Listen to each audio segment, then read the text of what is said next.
Hello students, अभी हम study of gas laws इस चैप्टर से बॉयल्स लॉ डिस्कस करने जा रहे हैं। इसके पहले के वीडियो में हमने mass, temperature, volume, pressure in terms के बारे में हमने डिस्कशन किया है, उनके यूनिट्स क्या है, उनका इंटरकन्वर्जन कैसे किया जाता है, that already we have discussed. ठीक है, आज हम बॉयल्स लॉ डिस्कस करेंगे। ठीक है, चलो। तो बॉयल्स लॉ जो है उसका स्टेटमेंट क्या कहता है, देखो, for a given mass of gas at constant temperature the volume of the gas is inversely proportional to the pressure exerted on that gas। ये बॉयल्स लॉ का स्टेटमेंट है। इसका मतलब क्या होता है कि कोई भी एक गैस है, उसका एक हमें मास दिया है, पर्टिकुलर मास दिया है, उसके ऊपर अगर हम ज्यादा प्रेशर लगाएं तो उसका वॉल्यूम कम हो जाता है, और कम प्रेशर लगाएं तो उसका वॉल्यूम जो है वो ज्यादा हो जाता है। मतलब ज्यादा प्रेशर अगर हम लगाएं तो उसका वॉल्यूम क्या होगा, कम होगा, और कम प्रेशर अगर कम कर दें तो उसका वॉल्यूम बढ़ जाएगा। इससे ये जो स्टेटमेंट है बॉयल्स लॉ का, उसको थोड़ा सा मैथमेटिकली एक्सप्रेस करने की कोशिश करते हैं। देखो, वो जो गैस है उसका वॉल्यूम मान लो V है, and it is inversely proportional to the pressure exerted on that gas. ये प्रेशर है उस गैस के ऊपर एक्सर्ट किया हुआ है, V जो है वो वॉल्यूम है। अगर हम इसका प्रोपोर्शनैलिटी कांस्टेंट प्रोपोर्शनैलिटी साइन हटा दें, so we get V is equal to K by P। अब ये K क्या है, K is the proportionality constant. जब भी हम प्रोपोर्शनैलिटी साइन हटाते हैं हमें एक प्रोपोर्शनैलिटी कांस्टेंट चाहिए होता है। थोड़ा सा मैं इस इक्वेशन को थोड़ा सा रीअरेंज कर लेता हूं, सो वी गेट, देखो P को मैं लेफ्ट साइड में लेके आता हूं, it becomes PV is equal to K।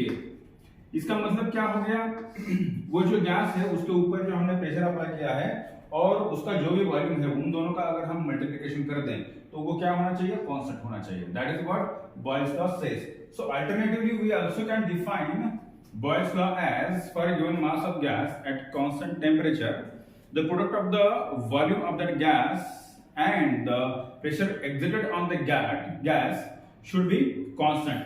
Alternatively, इस तरीके से हम उसको define कर सकते हैं। एक बार repeat कर लेता हूँ। For a given mass of a gas at constant temperature, the volume of the gas, the multiplication of the volume of the gas and the pressure applied on the gas should be constant. Alternatively इस तरीके से हम Boyle's law को जो है define कर सकते हैं। ठीक है, देखो, अब ये जो पर्टिकुलर हमें रिलेशन मिला है PV is equal to K, इसको थोड़ा सा डिटेल में समझने की कोशिश करते हैं। देखो, एक पर्टिकुलर गैस है, मान लो इधर ऐसा कोई गैस है, और उस गैस के ऊपर हमने P1 इतना प्रेशर अप्लाई किया है। जब P1 प्रेशर अप्लाई कर रहे हैं तो उसका वॉल्यूम जो है वो हमें V1 मिल रहा है, मान लो। ठीक है, और इन दोनों का प्रोडक्ट क्या होना चाहिए, कांस्टेंट होना चाहिए as per Boyle's law. Boyle's law क्या कर रही है, क्या होना चाहिए, कांस्टेंट होना चाहिए, बराबर है। ठीक है, देखो, फिर वही गैस है, उतना ही मास है, टेम्परेचर उसका कांस्टेंट वही है। ठीक है, हमने क्या किया, उसका प्रेशर जो है P1 से P2 कर दिया, P1 से P2 कर दिया, तब उसका वॉल्यूम कितना हो जाएगा, V1 से V2 हो जाएगा। इसका भी प्रोडक्ट जो है वो कांस्टेंट आना चाहिए, बराबर है।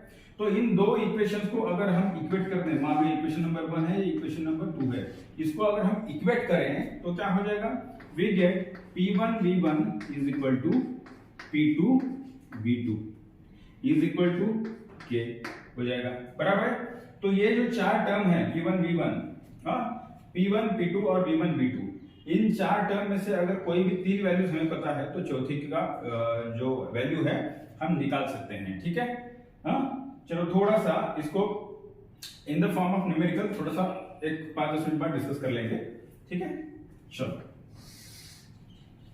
ओके। सी, अभी थोड़ा सा ये जो कॉन्सेप्ट है इसको एक्सपेरिमेंटली कैसे प्रूव किया जा सकता है। देखो, बॉयल्स का जो लॉ है उसको एक्सपेरिमेंटली हम कैसे प्रूव कर सकते हैं, थोड़ा सा डिस्कस कर लेते हैं।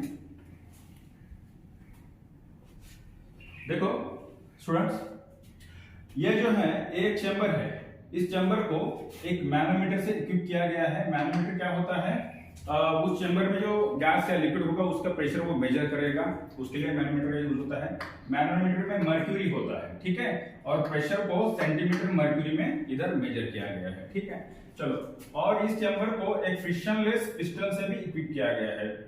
इस पिस्टन के ऊपर अगर हम वेट रख दें तो वो पिस्टन क्या होगा, नीचे आ जाएगा, मतलब गैस जो है वो कंप्रेस होगा, राइट। इसका मतलब क्या हुआ, वेट जो है वो weight is acting as a pressure. ठीक है, और वेट की वजह से जो भी उसका कंप्रेशन होगा या फिर जो भी प्रेशर जनरेट होगा उस गैस में, उस प्रेशर को कैसे मेजर कर सकते हैं, यूजिंग द मैनोमीटर। ठीक है, वो जो भी जनरेटेड प्रेशर है इस वेट की वजह से, उसको हम मैनोमीटर का यूज करके मेजर कर सकते हैं। ठीक है, चलो अब मान लो इसमें कोई एक पर्टिकुलर गैस है, उसका फिक्स्ड मास है, पर्टिकुलर टेम्परेचर, कांस्टेंट टेम्परेचर है।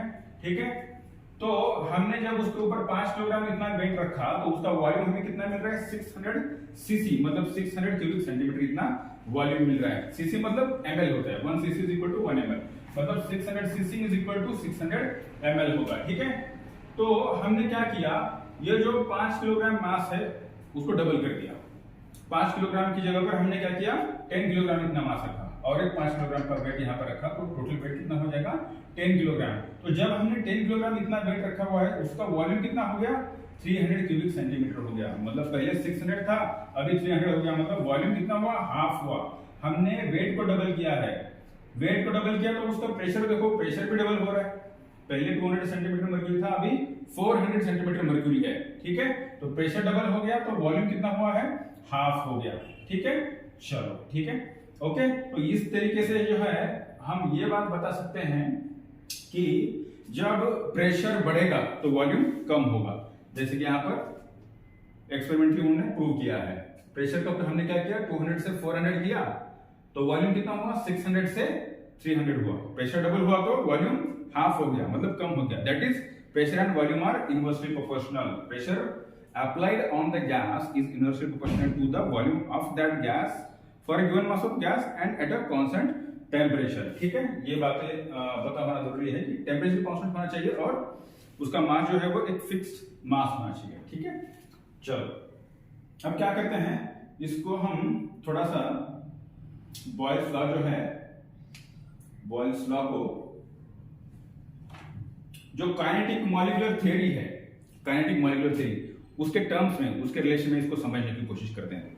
ठीक है, देखो काइनेटिक मॉलिक्यूलर थ्योरी क्या कहती है कि जो गैस बना हुआ है वो नंबर ऑफ मॉलिक्यूल से बना हुआ है, और ये मॉलिक्यूल जो होते हैं गैस के, they are always in constant motion. ठीक है, जब मोशन में होंगे तो जिस भी कंपार्टमेंट, जिस भी कंपार्टमेंट में या फिर जिस भी रूम में वो क्लोज्ड हो, उस रूम के जो वॉल्स होंगे उस वॉल के ऊपर वो कोलाइड करेंगे। ठीक है, अब मान लो इस रूम का ये वॉल है, इस रूम का मान लो 1 square centimetre area, 1 square centimetre area मान लो, 1 स्क्वायर सेंटीमीटर एरिया में मान लो इधर 100 मॉलिक्यूल, 100 मॉलिक्यूल जो है वो कोलाइड करते हैं 1 सेकंड में।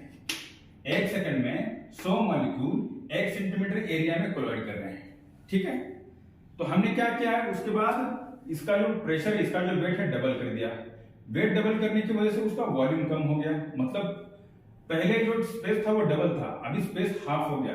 स्पेस अगर हाफ हो गया है, अब नंबर ऑफ मॉलिक्यूल्स जो है उतने ही हैं, तो क्या होगा, 1 स्क्वायर सेंटीमीटर एरिया में कितने नंबर ऑफ मॉलिक्यूल्स कोलाइड करेंगे, 200 मॉलिक्यूल्स जो है वो कोलाइड करेंगे, 200 मॉलिक्यूल्स। ठीक है, 200 क्यों बोल रहा हूं मैं, क्योंकि उसका प्रेशर डबल हो गया है। प्रेशर डबल कैसे हो सकता है, अगर नंबर ऑफ मॉलिक्यूल्स जो कोलाइड करते हैं उनका नंबर अगर डबल हो गया तभी प्रेशर जो है वो डबल हो सकता है। ठीक है, तो देखो 1 स्क्वायर सेंटीमीटर एरिया में 200 मॉलिक्यूल कोलाइड करेंगे 1 ही सेकंड में। ठीक है, so kinetic molecular theory pressure को कैसे डिफाइन करती है, number of molecules colliding on an unit area per unit time, that is the pressure as per the kinetic molecular theory of gases. ठीक है, ओके।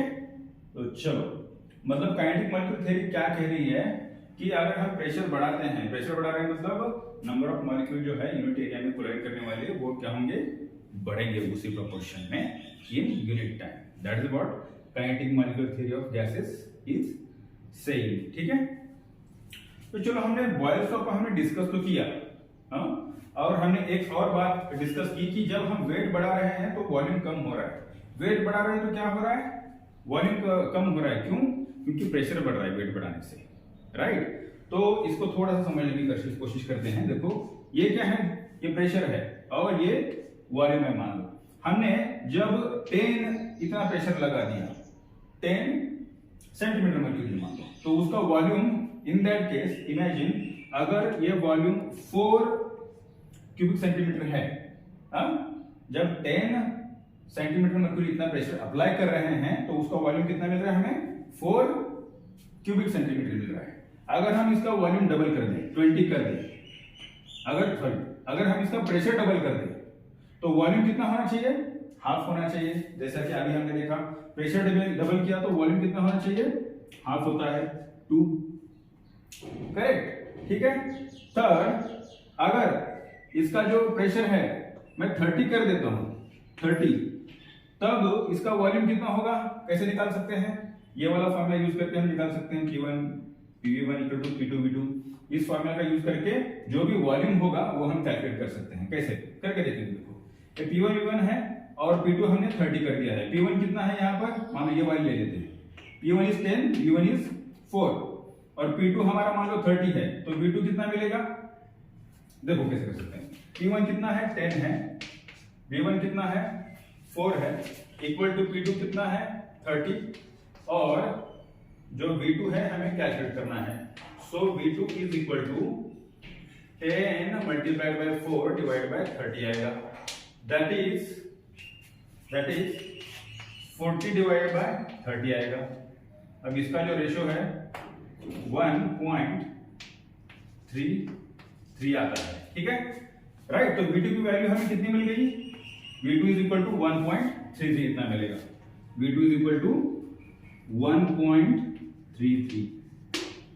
सिमिलरली अगर हमें volume पता हो तो हम उसका प्रेशर कैलकुलेट कर सकते हैं। देखो, मान लो हमें क्या करना है? वॉल्यूम जो है वो 1 लेना है, तो उस केस में प्रेशर क्या होगा वो भी हम कैलकुलेट कर सकते हैं इसी मेथड का यूज करके। कैसे कर सकते हैं? देखो, P1 V1 P2 V2, P1 कितना है? 10, V1 कितना है? 4, P1 is 10, V1 is 4 equal to P2 हमें निकालना है। P2 we have to calculate, right, और V2 कितना दिया है? हमें 1 दिया है। So P2 is equal to 10 multiplied by 4 divide by 1 which is equal to 40, right. हमें P2 की वैल्यू क्या मिल गई? 40, इतनी वैल्यू मिल गई, ठीक है।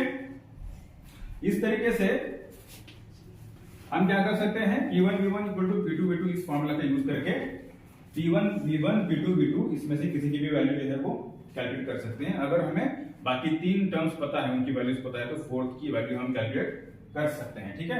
यहाँ पर एक ट्रेंड ऑब्जर्व करो, जैसे हम प्रेशर को बढ़ा रहे हैं, as pressure is increasing volume is decreasing, as pressure increases volume decreases, ठीक है। So that's what Boyle's law is saying. When you increase the pressure, volume decreases, and vice versa. As volume increases, pressure decreases. ठीक है? That is also true. Okay. So what is the significance of Boyle's law? When we apply the pressure, gas is compressed. And why it is compressed? Because there is a plenty of volume among the molecules of the gases.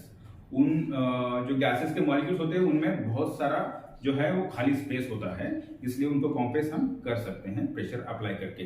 That is what Boyle's law is saying, और boils law का use करके हमें इस बात का पता चलता है, ठीक है। और दूसरी बात कि जब हम प्रेशर अप्लाई करते हैं, जब हम प्रेशर अप्लाई करेंगे तब वॉल्यूम कम होता है, ठीक है। प्रेशर अप्लाई करने से अगर वॉल्यूम कम होता है तो डेंसिटी इंक्रीज होती है। जो डेंसिटी का फॉर्मूला है, density is equal to mass by volume होती है, ठीक है। अब इस केस में गिवन मास जो है वो सेम है। प्रेशर बढ़ाने के बाद वॉल्यूम क्या हुआ है? वॉल्यूम हैज डिक्रीज्ड, वॉल्यूम कम हो गया, बराबर है। तो मास की वैल्यू सेम है, वॉल्यूम डिक्रीज हो गया, तो डेंसिटी की वैल्यू क्या होनी चाहिए? It should increase, right? So as we apply the pressure, volume decreases and density increases. That's what Boyle's law says. ठीक है? तो Boyle's law का यूज करके हमें इस बात का पता चलता है कि गैस को कंप्रेस किया जा सकता है, प्रेस करने से उसका वॉल्यूम कम होगा और उसकी डेंसिटी जो है वो इंक्रीज होगी। So that's the significance of Boyle's law. Now the numericals based on Boyle's law that we are going to discuss in our next video. Okay, understood? Thank you.